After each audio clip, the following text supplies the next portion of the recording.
আমি জনকল্যাণ পার্টির চেয়ারম্যান, আমি সাতদলীয় জোটের চেয়ারম্যান। আমার সাতদলীয় জোট আগামী নির্বাচনে অংশগ্রহণ করবে।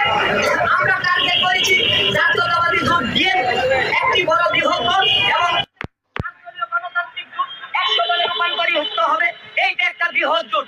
এই জোটে আমি প্রধানমন্ত্রী পদপ্রার্থী ছিলাম, আছি এবং থাকবো। আমি ভবিষ্যৎ প্রধানমন্ত্রী, কিন্তু বর্তমানে আমি যার নেতৃত্বে, আমার নেতা আব্দুল জলিল সাহেবের নেতৃত্বে 11 বছর ধরে রাজনীতি শিখেছি। আমি তার কাছে কিছুই না।